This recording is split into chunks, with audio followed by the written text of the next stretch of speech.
বলেন। আমি তো অনানুষ্ঠানিকভাবে ডেকেছি, সেটা আমি করছেন যেগুলো বিশেষ করে আমি উদ্বিগ্ন এবং ভবিষ্যতের জন্য উদ্বিগ্ন। যে প্রধানমন্ত্রী সরাসরি গুলির জন্য নির্দেশ দিচ্ছেন এবং আমরা কালকে যে ঘটনাগুলি আদালতে হাজির করা হয়েছে একেবারে ডকুমেন্টস সহ, হ্যাঁ, টেলিফোন কথোপকথনের রেকর্ড সহ, এটা শুনলে এখনও শিউরে ওঠে যে আমরা প্রত্যেকেই গণতন্ত্রের জন্য যারা লড়াই করছি, সংগ্রাম করছি বা এই সময় রাজনীতি করছি, প্রত্যেকেই মৃত্যুর মুখোমুখি আমরা ছিলাম। প্রত্যেকেই যে কোনো মুহূর্তে জীবন চলে যেত। শেখ হাসিনার বর্বরতা আমরা স্বচক্ষে দেখেছি, নিজেরা উৎপীড়নের শিকার হয়েছি, দিনের পর দিন রিমান্ডে থেকেছি, মাসের পর মাস জেলখানায় থেকেছি, ভয়াবহতা আমরা দেখেছি। কিন্তু এর গভীরে যে আরও ভয়াবহতা ছিল, তারা একটি আন্দোলনকে দমানোর জন্য কি ভয়ঙ্কর পরিণতির দিকে নিয়ে যেতে পারত, সেটা এখন প্রতিদিনকার যে আলামতগুলো আদালতে নিয়ে জমা দেওয়া হচ্ছে বা সেখানে উপস্থাপন করা হচ্ছে, সেখানে একেবারেই কথোপকথনের টেলিফোন সংলাপ বা টেলিফোন কথোপকথনের যে বিষয়গুলি উত্থাপন করা হচ্ছে, তাতেই আমাদের মধ্যে মানে উদ্বেগ এবং আশঙ্কা দেখা দিচ্ছে।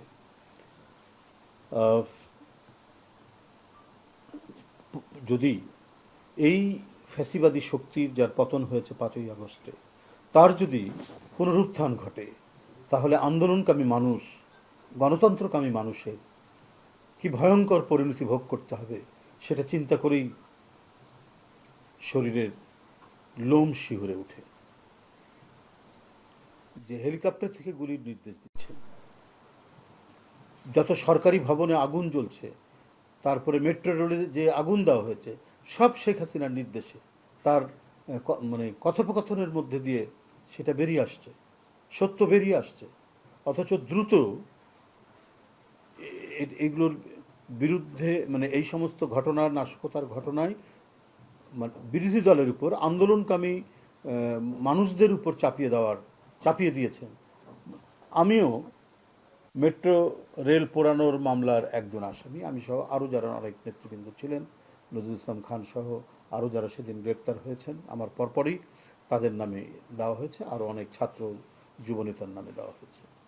অথচ এখন আমরা প্রমাণ পাচ্ছি যেগুলো সব নির্দেশনা দিয়েছেন শেখ হাসিনা। শুধু গুলি করার নির্দেশনা নয়, হত্যার নির্দেশনা নয়, যাতে নাশকতার যে অভিযোগ তিনি দিচ্ছেন, সেই নাশকতা তিনি নিজে সৃষ্টি করেছেন। যে কোনো রেল সেতু ভবন বা অন্য কোনো টেলিফোন ভবন বা অন্য যে কোনো সরকারি দপ্তরে আগুন দিয়েছেন, আগুন দেওয়া হয়েছে, মেট্রো রেলে আগুন দেওয়া হয়েছে, সব তার নির্দেশে দেওয়া হয়েছে। এই জন্যই দেওয়া হয়েছে যে এগুলো বিরোধী দল করছে, এগুলো আন্দোলনরত বিভিন্ন নেতাকর্মীরা করছে, ছাত্ররা করছে, জনতা করছে। এই বিষয়টি মানে এই অভিযোগটি আন্দোলনকামী মানুষের বিরুদ্ধে তিনি ব্যবহার করবেন বলেই এই সর্বনাশা খেলায় তিনি নেমেছিলেন। তো তাহলে আজকে অনেকেই কথা বলেন যে আওয়ামী লীগের সাথে ভালো সম্পর্ক হবে, ভারতের সাথে ভালো সম্পর্ক হবে। আমরা 5ই আগস্টের পরে যাদেরকে দেখেছি, অনেকেই যে জিনিসটা কথা বলছেন বা তাদের নিয়ে কথা বলছেন, তো তারা কি এই বিষয়গুলো উপলব্ধি করেননি? তারা কি দেখেননি? ডাক্তার তাহের সাহেব, জামাতের নেতা, তিনি আজকে আমি খবরের কাগজে দেখলাম যে তিনি ভারতের সাথে সম্পর্ক উন্নয়নের জন্য খুবই উৎসাহী, এই ধরনের একটি স্টেটমেন্ট তারা। হতে পারে, পার্শ্ববর্তী দেশ, আমরা প্রত্যেকেই চাই, কি বলে যে উন্নয়ন তো আমাদের নিশ্চয়ই চাই, একটা বন্ধুত্বপূর্ণ সম্পর্ক এবং সমমর্যাদার ভিত্তিতে সেই বন্ধুত্বপূর্ণ সম্পর্ক থাকবে। কিন্তু শেখ হাসিনা এই যে নির্দেশগুলো যখন দিচ্ছেন, জ্বালাও, পোড়াও, হত্যা করো, তাপসের সাথে তিনি যে কথাগুলো বলছেন টেলিফোনে, সেখানে তিনি কয়েক জায়গায় তিনি বলেছেন যে আমাদেরকে আন্তর্জাতিক কোনো সংস্থা আমাদের সমর্থন করছে এবং তারা এগুলো করতে বলছে, এবং জঙ্গি নাটক করতে বলছে, যে জঙ্গিরা এখন ইনভলভ হয়ে গেছে। তো শেখ হাসিনার আমলে তাহলে যত জঙ্গি নাটক হয়েছে বা যত জঙ্গির ঘটনা ঘটেছে এর যে সরকার দায়ী ছিল, আমরা সেই সময় কিন্তু মাঝে মাঝে আমরা বলেছি যে এগুলো নাটক হতে পারে এবং সরকার এটার সাথে ইনভলভ থাকতে পারে। আজকে সেটা একবার সুপ্রমাণিত হলো, যত জঙ্গির ঘটনা ঘটেছে সবগুলোই হচ্ছে সরকারের পাতানো এবং এই বিরোধী দলের ঘাড়ে এই জঙ্গির অপবাদটা চাপানোর জন্য তিনি এই কাজটি করেছেন। তাহলে এর মধ্যে বলছেন এই শেষ আন্দোলনে, জুলাইয়ের আন্দোলনে, যে আন্তর্জাতিক কোনো সংস্থা বা আন্তর্জাতিক কোনো মহল আমাদের সমর্থন আছে, তাহলে সেটা কে? আমরা তো জানি যে পশ্চিমা দেশগুলো, মার্কিন যুক্তরাষ্ট্র সহ সকলেই আন্দোলনের প্রতি তাদের একটা সমর্থন ছিল। গণতান্ত্রিক দেশগুলো আন্দোলন সমর্থন দিয়েছে এবং অন্যান্য যে সমস্ত দেশ, শক্তিশালী দেশ, তারা প্রত্যক্ষ সমর্থন না দিলেও তারা নিশ্চুপ ছিল। তাহলে এটা কোন আন্তর্জাতিক সংস্থা বা কোন আন্তর্জাতিক সম্প্রদায় যে আপনাদেরকে সমর্থন দিয়েছে? আপনার হত্যাকাণ্ড, ছেলেদেরকে হত্যা করা, শিশু থেকে শুরু করে কিশোর তরুণদেরকে হত্যা করা, রিক্সাওয়ালাকে হত্যা করা, এটা এই হত্যাকাণ্ডে কে মদত দিয়েছে আপনারা? আমরা কিন্তু এটা বুঝতে পারি, এদেশের জনগণ বুঝতে পারে, গণমাধ্যম বুঝতে পারে। এই মদত যে পার্শ্ববর্তী দেশ থেকে তিনি পাচ্ছেন এবং তাদের শেল্টারেই যে তিনি এই কাজটা করছেন, তাদের আশ্রয়ে প্রশ্রয়ে পুষ্ট হয়ে যে তিনি এই কাজ করছেন এবং নিজ দেশের সন্তানদেরকে তিনি গুলি করতে নির্দেশনা দিচ্ছেন কোনো দ্বিধা, কোনো দ্বন্দ্ব, কোনো হেজিটেশন ছাড়াই, ইতস্তত করা ছাড়াই, যে কত বড় রক্ত পিপাসু হতে পারে এই কাজ তিনি করতে পারেন, এই অবস্থা তিনি করতে পারেন। ইনুর সাথে তিনি কথা বলছেন এবং এই প্ল্যানিংটা করা হয়েছে একেবারেই, মানে আজকের যে বিষয়টি গণমাধ্যমে এসছে তাতে মনে হয়েছে শেখ হাসিনা তার নিজস্ব লোক, তার দিয়ে তিনি প্ল্যানিংটা করেছেন, তিনি নির্দেশনাটা দিয়েছেন এবং ফিল্ডে বাস্তবায়নের জন্য নির্দেশ তিনি দিচ্ছেন হাসানুল হক ইনুকে, এবং মূল কাজটা করছে হচ্ছে তাপস, ব্যারিস্টার তাপস, যিনি দক্ষিণের মেয়র করা হয়েছিল প্রায় বিনা ভোটে। অর্থাৎ এদের কাছে দেশ, এদের কাছে জাতি, এদের কাছে দেশের মানুষ, এদেশের মানে কচি শিশু সন্তান সহ কারো কোনো দাম নেই। দাম হচ্ছে যেভাবেই হোক ক্ষমতা ধরে রাখতে হবে এবং একটি দেশের শুধু সমর্থন নিয়েই তারা এটা করতে চেয়েছে। অর্থাৎ বাংলাদেশকে একটি তাবেদার রাষ্ট্র পরিণত করার জন্য, গোলামি রাষ্ট্রে পরিণত করার জন্য, গোলাম বানানোর জন্য শেখ হাসিনা যা কিছু করা দরকার তাই করেছে।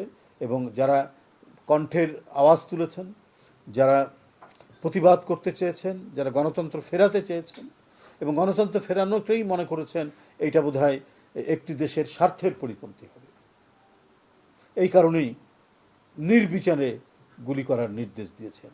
যদি মানে ল্যান্ড থেকে ল্যান্ডে, মানে আন্দোলন তো হচ্ছে মাটির উপরে, ঢাকা শহরে, সারা বাংলাদেশে, তো সুতরাং যদি সম্ভব না হয় মাটির উপর দাঁড়িয়ে, তাহলে আকাশ থেকে গুলি করার তিনি নির্দেশ দিচ্ছেন, অর্থাৎ হেলিকপ্টারে গুলি করার নির্দেশ দিচ্ছেন এবং হেলিকপ্টার থেকে গুলি করা হয়েছেও। তো এই ভয়ঙ্কর পৈশাচিক এক অপশক্তি, রক্তপিপাসু এক দানব, সেই দানবের পুনরুত্থান ঘটবে, সেই দানব এই দেশে রাজনীতি করবে। তাহলে হিটলারের রাজনীতি জার্মান স্বীকৃতি দিতে পারে? স্বীকৃতি দেয়নি কেন?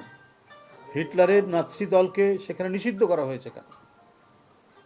ফ্যাসিস্টদেরকে ইটালিতে নিষিদ্ধ করা হয়েছে কেন? তাদের বর্বরতা, তাদের নির্মমতা, তাদের গ্যাস চেম্বার, মানুষকে পুড়িয়ে মারার কি ভয়াবহ সব দৃষ্টান্ত, এটা তো ইতিহাসের সাক্ষী। তাহলে অনেকেই যারা বলেন যে তাদের প্রত্যাবর্তন ঘটানোর জন্য যারা কি বলে চিন্তা করছেন, তাদের সাথে বন্ধুত্ব করার জন্য চিন্তা করছেন, তারা কি ইতিহাস থেকে কোনো শিক্ষা নেননি? আমাদের দেশে একটি রাজনৈতিক দল, ইসলামপন্থী একটি রাজনৈতিক দল, বরাবরই আমার মনে হচ্ছে আওয়ামী লীগকে সন্তুষ্ট করার জন্য তারা এদেশে রাজনীতি করার সুযোগ পেয়েছেন। শহীদ জিয়ার, তাদের মানে শহীদ জিয়ার কাছ থেকে তারা সুযোগ পেয়েছেন। তাদের নিষিদ্ধ দল ছিল, শহীদ জিয়া তাদেরকে রাজনীতি করার সুযোগ দিয়েছেন, কিন্তু এমন কোনো তাদের মিটিং নাই, এমন কোনো তাদের কর্মসূচি নাই যে তারা স্বাধীনতার ঘোষক শহীদ রাষ্ট্রপতি জিয়াউর রহমানকে সমালোচনা করেনি এবং মানে তীব্র ভাষায় সমালোচনা করেন। এরপরে আমরা দেখেছি প্রতিটি ঘটনায় তারা আওয়ামী লীগের সাথে, আওয়ামী লীগের সিদ্ধান্তের সাথে এক হয়ে তারা কাজ করেছেন। ৮৬ নির্বাচনে যাওয়া, সেটাও তারা আওয়ামী লীগ নির্বাচনে গেছে, মানুষকে প্রতিশ্রুতি দিয়েছে এক, কাজ করেছে আরেক। ঠিক একইভাবে তারাও করেছে এই ইসলামপন্থী দল জামাত ইসলাম।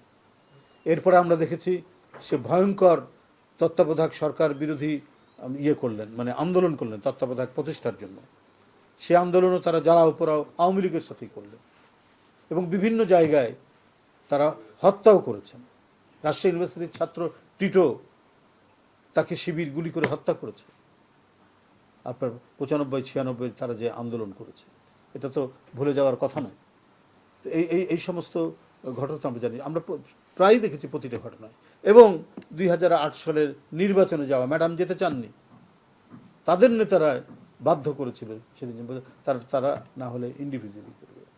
এখন আবার তারা স্বরূপে সমূর্তিতে বেরিয়েছেন এবং আওয়ামী লীগের পুনর্বাসন চাচ্ছেন, ভারতের সাথে ভালো সম্পর্ক রাখবেন, দল হিসেবে রাখতে চান, সেটা আমাদের কোনো আপত্তি নাই। কিন্তু এটাও তো মনে রাখতে হবে, তারা শেখ হাসিনার মতো একটি রক্তপিপাসু দানবকে প্রশ্রয় দিয়েছে নিজ দেশের মানুষকে হত্যা করার জন্য।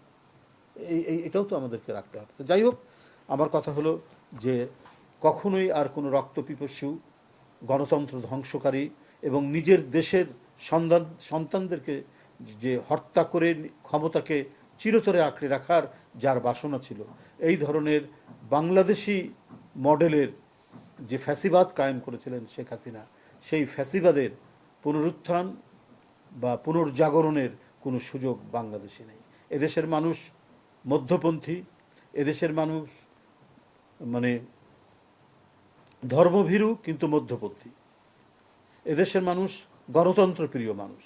তারা কথা বলতে চায় নির্বিঘ্নে, 3 বেলার মধ্যে যদি 1 বেলা 2 বেলা খেতে চায়, কিন্তু তারপরেও তারা তাদের কণ্ঠের আওয়াজ তীব্র করতে চায়। তো সে দেশের মানুষকে মানে জোর করে কোনো ফ্যাসিবাদী শাসনের নতুন ধারায় যদি কেউ মনে করে যে নিয়ে আসতে চাইবে, তাহলে সেটা তারা করতে পারবে না। কারণ দেশের মানুষ তারা সাংস্কৃতিক দিক থেকে আবহমান কাল থেকেই ঐতিহ্যগতভাবেই তারা হলো মধ্যপন্থী। যাই হোক, আমি এর পাশাপাশি এটুকু বলতে চাই আপনাদের সামনে, বলছেন প্রধান উপদেষ্টা বলছেন যে একটা এবারের নির্বাচন হবে গণতন্ত্রের মানে মানে গণতন্ত্রের যে অভিযাত্রা এবং গণতন্ত্রের প্রতিষ্ঠার যে একটা দৃষ্টান্ত মডেল, সেইটা হবে। তো আমরা তার এই আশা যাতে বাস্তবে পূরণ হয়, সেটা আমরা নিশ্চয়ই সেটা সমর্থন করি। এখানে যেটা উনি অ্যাকচুয়ালি যেটা বলেছেন, জাতীয় নির্বাচন হবে গণতন্ত্রের নতুন ভিত্তি, চমৎকার কথা বলেছেন। অবশ্যই জাতীয় নির্বাচন যাতে গণতন্ত্রের একটা ভিত্তি, নতুন ভিত্তি হতে পারে এবং যে ভিত্তিটা হবে অত্যন্ত শক্তিশালী। এই জন্য প্রধান উপদেষ্টাকে ধন্যবাদ জানিয়েও বলতে চাই যে এরপরেও আপনার যে উপদেষ্টা মণ্ডলী, সেখানে আরও তীক্ষ্ণ দৃষ্টি আপনার রাখা দরকার। এই জন্যই যে মানুষের কাছে, সাধারণ জনগণের কাছে কিছু জিনিস তো দৃষ্টিকটু হচ্ছে।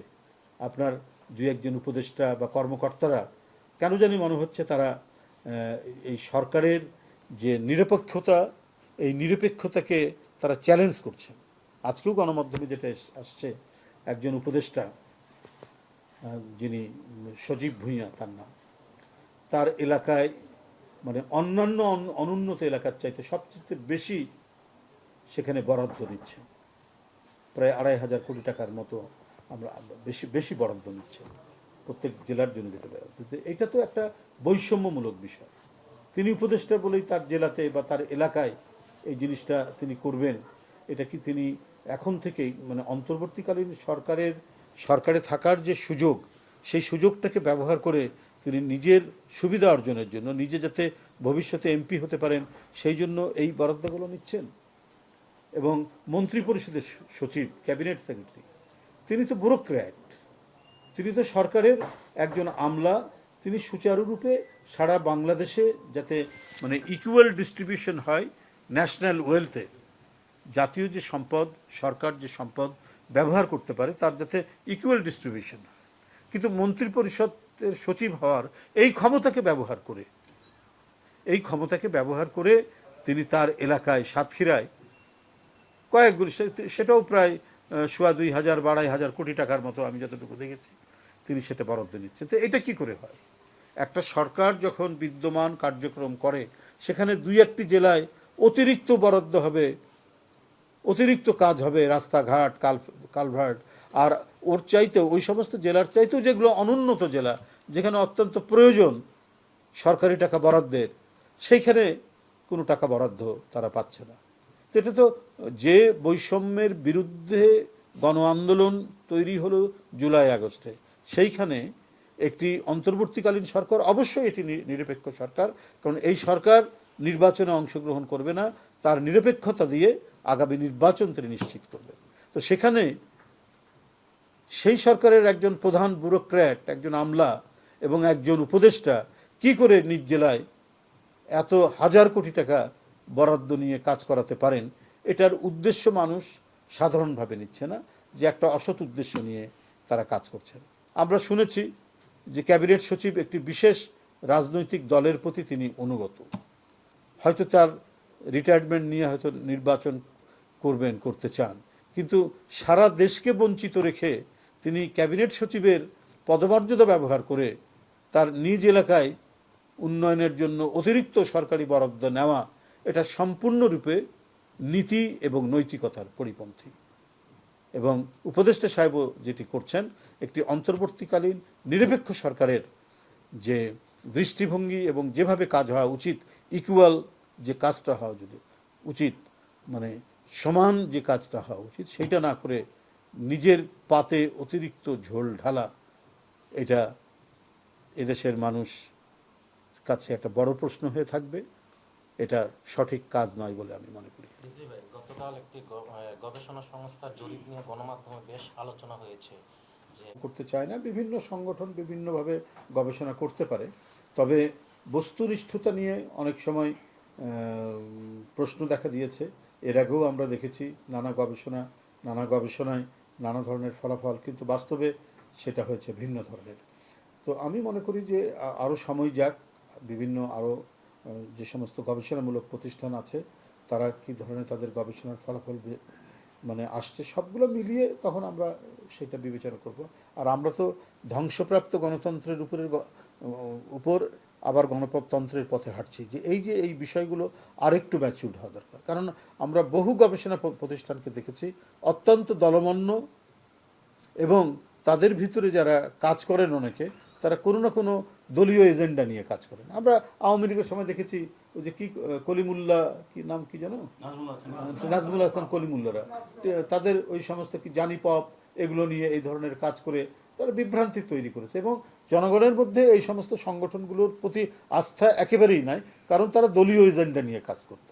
তারা একটা কি বলে যে সরকারি এজেন্ডা নিয়ে কাজ করত, দেখাতো বেশি করে যে শেখ হাসিনার কোনো গণভিত্তিই ছিল না, বিচ্ছিন্ন, যিনি পুলিশ এবং র্যাবের উপর নির্ভর করে, আইন শৃঙ্খলা বাহিনীর উপর নির্ভর করে ক্ষমতায় টিকে থাকতে চেয়েছেন, যার কোনো গণভিত্তি ছিল না, তাকেই দেখিয়ে দিল সবচেয়ে বেশি।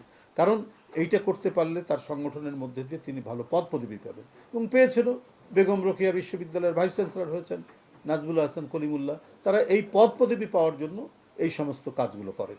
তো আমরা দেখি এখন হয়তো সেই পরিস্থিতি নাও থাকতে পারে, কেউ কেউ অত্যন্ত নিউট্রাল অর্গানাইজেশনও আছেন, এই কি বলে সত্যিকারের গবেষণা করে বস্তুনিষ্ঠ তথ্য বের করে নিয়ে এসে কাজ করবেন। এটা আরও নির্বাচন প্রক্রিয়া এগিয়ে যাক, তখন আমরা এই বিষয়ে কথা বলব।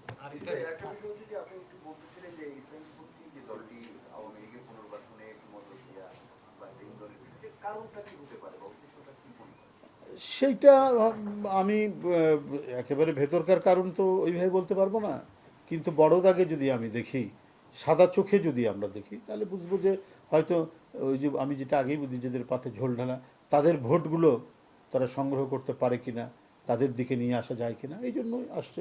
মানে আনএথিক্যাল যদি কোনো উদ্দেশ্য থাকে, অনৈতিক কোনো উদ্দেশ্য থাকলে পরে এই কাজগুলো করা যায়, এবং তারা অতীতেও অনেক সময় আমরা দেখেছি এই এই ধরনের কাজগুলো করেছেন, আমি কিছুক্ষণ আগে যেটা বললাম। আর আওয়ামী লীগ নামে যে সংগঠনটি ছিল, তারা কখনোই নীতি নৈতিকতার ধার ধারেনি। মানুষকে গণতন্ত্রের কথা বলে এসে ক্ষমতায় আসার পরে গণতন্ত্রের সকল প্রতিষ্ঠান, সকল নিয়মকানুন সব কিছু তারা ধ্বংস করে দিয়েছে। তো তাদের কাছে নীতি নৈতিকতা বলে কিছু